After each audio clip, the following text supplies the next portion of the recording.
Olá, tudo bem? Eu tenho certeza que essa série tem sido uma grande bênção para você. E o tema de hoje é realmente muito especial. Você vai saber qual é a igreja verdadeira. Prepare-se.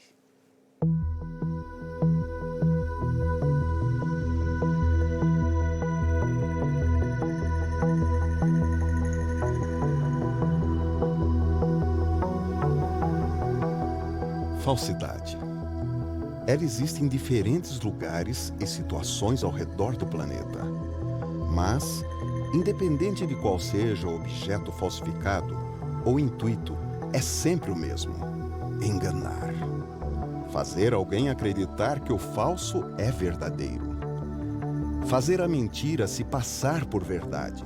Mas, infelizmente, há maneiras de identificar a verdade. Basta acontecer uma análise dos itens que compõem o objeto verdadeiro e que o falso não é capaz de reproduzir.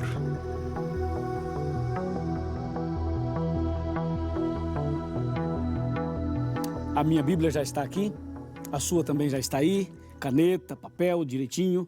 O seu grupo de estudos já está reunido e nós vamos agora começar analisando um capítulo que revela qual é a igreja verdadeira.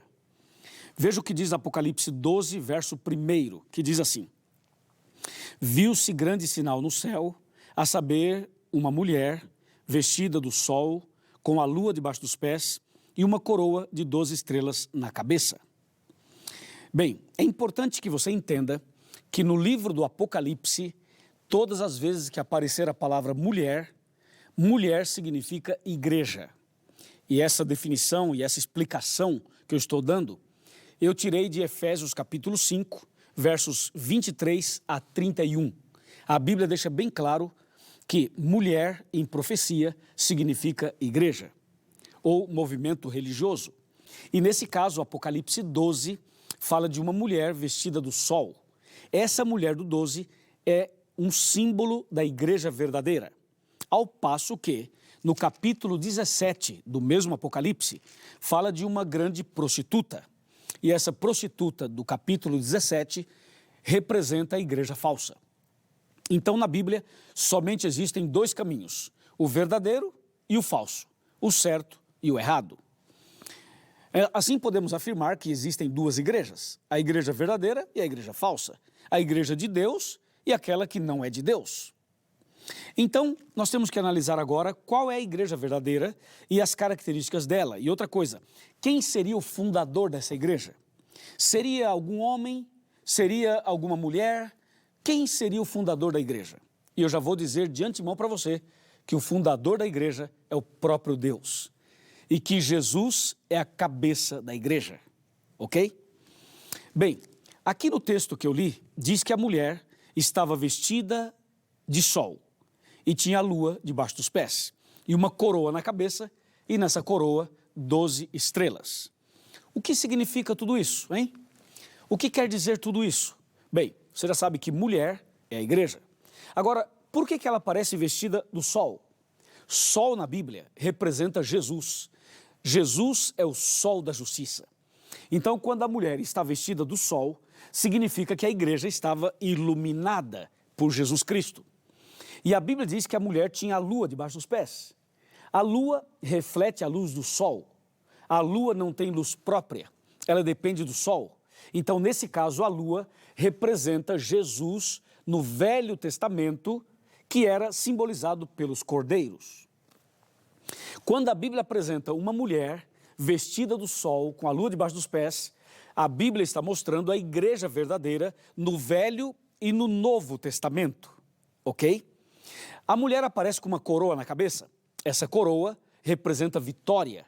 Isso quer dizer que a igreja de Deus, ela seria perseguida, passaria por provas, por tribulações, mas a igreja triunfaria, venceria. Por isso que a mulher tem uma coroa na cabeça.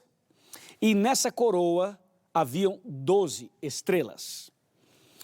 As 12 estrelas eram símbolo de duas coisas importantes. As estrelas representavam as 12 tribos de Israel no Velho Testamento e representavam também os 12 apóstolos no Novo Testamento.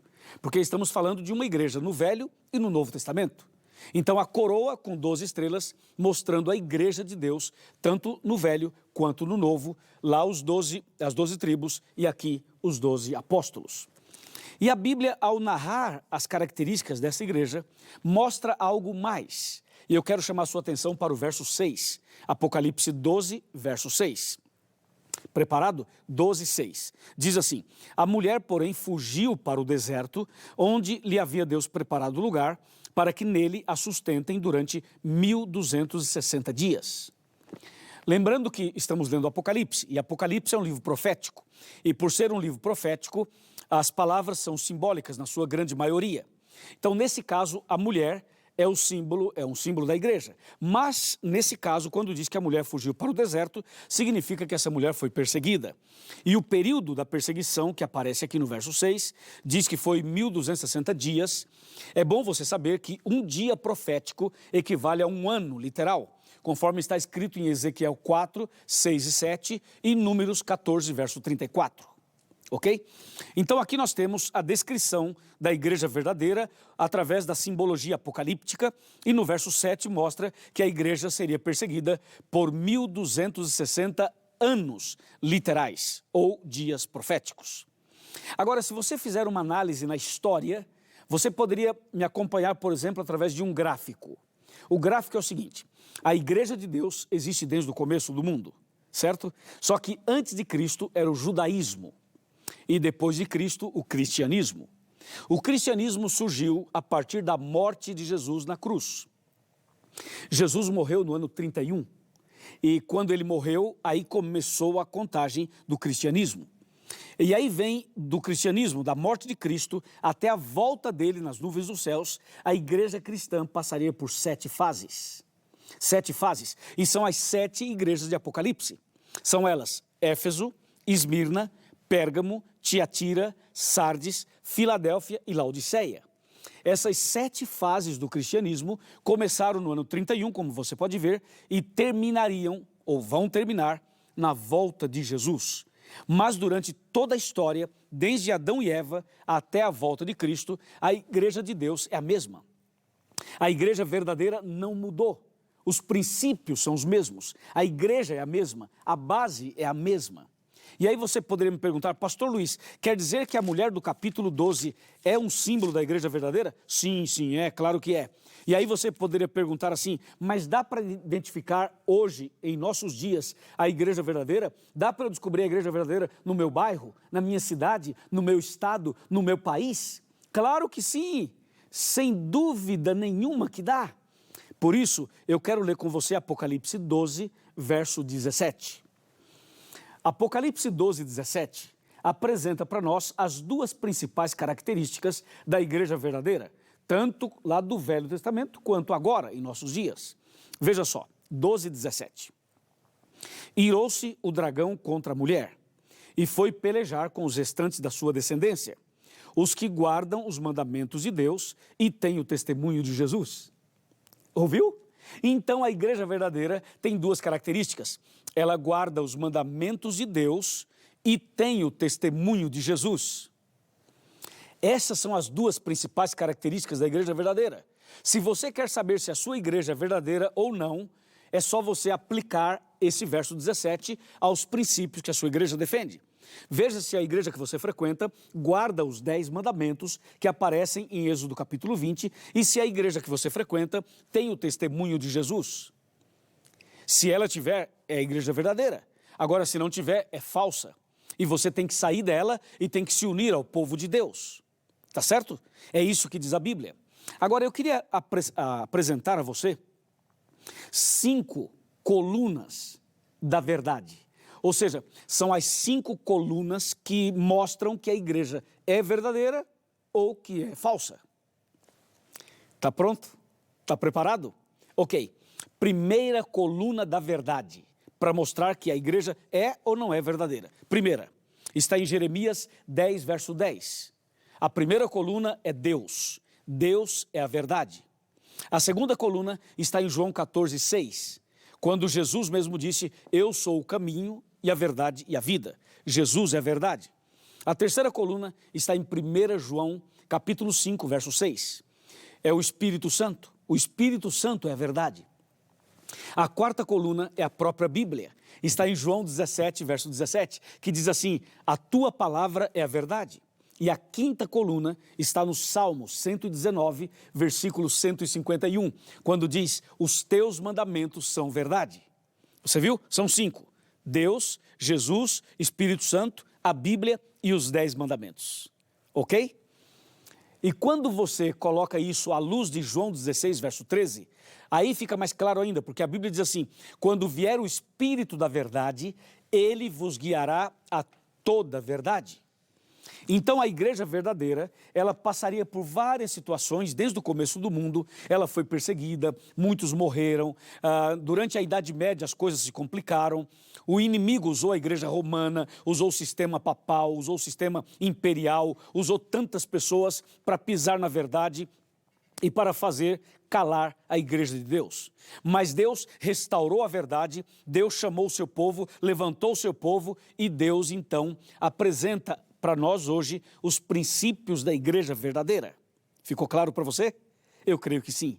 Então agora, para a gente finalizar esse tema, eu quero sentar aqui na minha cadeira e quero bater um papo com você. Ok. Você já está sentado aí em sua casa, eu estou sentado aqui na minha cadeirinha e eu quero chamar você para chegar mais perto. Vem mais perto, chega mais perto de mim. Eu quero falar com você. A Bíblia nos apresentou hoje as duas principais características da igreja verdadeira. É aquela que guarda os mandamentos de Deus e tem o testemunho de Jesus, você já sabe, ok? Mas eu também apresentei as 5 colunas da verdade. Você também já viu. Agora vem cá, você quer fazer parte da igreja verdadeira ou da igreja falsa? Lembre-se que em Apocalipse tem 2 mulheres, uma representa a igreja verdadeira e a outra falsa. Eu já decidi. Eu decidi fazer parte da igreja verdadeira. Sabe que eu fui sacristão? Fui sacristão por 5 anos. E eu não conhecia a Bíblia, não sabia da verdade. Até que um dia Deus usou uma pessoa e essa pessoa me ensinou a verdade. Eu aceitei, entendi e por isso eu estou aqui hoje. Sou um pastor da Igreja Adventista do Sétimo Dia. E estou pregando para você para lhe mostrar também o caminho, a verdade. E se você realmente deseja fazer parte da igreja verdadeira, se você quer fazer parte do povo de Deus, de Apocalipse 12, que guarda os mandamentos de Deus, que tem o testemunho de Jesus, se você quer fazer parte desta igreja, eu quero fazer um apelo para você. Você precisa terminar os estudos bíblicos, mas antes mesmo de terminar, você já pode frequentar a igreja, procurar a igreja adventista. Porque a igreja adventista do sétimo dia, ela aceita os 10 mandamentos e ela tem o testemunho de Jesus. A igreja adventista do sétimo dia aceita as colunas da verdade, aceita Deus, Jesus, o Espírito Santo, a Bíblia e os 10 mandamentos. Então, por isso eu sou adventista. Eu quero convidar você também para ser um adventista. Quero convidar você para ser batizado, para ser membro desta igreja, para ser uma nova pessoa, uma nova criatura, para ser meu irmão na fé, minha irmã na fé, para juntos nos prepararmos para a vida eterna. Então, você aceita fazer parte da igreja verdadeira? Você aceita ser membro desta igreja? Você quer nascer de novo? Ou você tem preconceito? Ou você tem barreiras? Ou você tem medo? Ou você já ouviu alguém fazer alguma crítica por aí e isso criou em você uma certa barreira? Meu amigo, minha amiga, Jesus ama você. E Jesus tem um propósito para você. E está lhe chamando agora para tomar essa decisão. Agora eu quero ver, você quer tomar essa decisão? Eu sei que você quer. Então vamos fazer o seguinte, se você quer de verdade, eu quero fazer um convite para você. Levanta dessa cadeira, levanta desse sofá, levanta dessa cama e coloque-se de joelhos junto comigo. Eu vou me ajoelhar e eu quero convidar você que quer ser batizado, que quer ser membro da igreja verdadeira de Apocalipse 12. Eu desafio você agora a se ajoelhar, ok? Você pode pensar assim, pastor Luiz, mas eu tenho problemas nos joelhos, não posso ajoelhar, ou então eu estou enferma ou enfermo, não dá, ou tenho um problema, não dá. Ok, se não dá, não há problema, fique sentado, deitado ou em pé. Mas se você puder, ajoelhe-se, porque eu vou me ajoelhar aqui e vou orar por você que tomou essa decisão. Está preparado? Então eu vou me ajoelhar aqui agora e eu quero convidar você para vir junto comigo, pode vir, Ajoelhe-se também, vamos. Tem que ser rápido, não podemos demorar. Ajoelhe-se agora, que eu quero entregar a sua vida nas mãos de Deus. Entendeu? Veja, eu não estou pedindo o seu dinheiro, não estou pedindo os seus bens materiais, eu estou pedindo para que você aceite a verdade e faça parte da igreja verdadeira. É isso que eu estou te pedindo. Para você ser batizado e ser batizada. Amém? Ok? Estamos de acordo? Amém. Glória a Deus. Aleluia. Louvado seja Deus. Vamos então fechar os olhos e orar. Querido Pai Celestial, obrigado porque através da Bíblia nós entendemos a igreja verdadeira e decidimos fazer parte dela. Abençoa, Senhor, essa pessoa que se ajoelhou comigo, essa pessoa que está tomando a decisão agora, que essa decisão seja selada pelo Espírito Santo e que absolutamente nada venha tirar essa pessoa do caminho da salvação. Eu entrego cada um, esse homem, essa mulher, esse jovem, esse adolescente, essa criança, essa pessoa nas tuas mãos. Obrigado, Senhor, por essa linda decisão. Em nome do Senhor Jesus. Amém.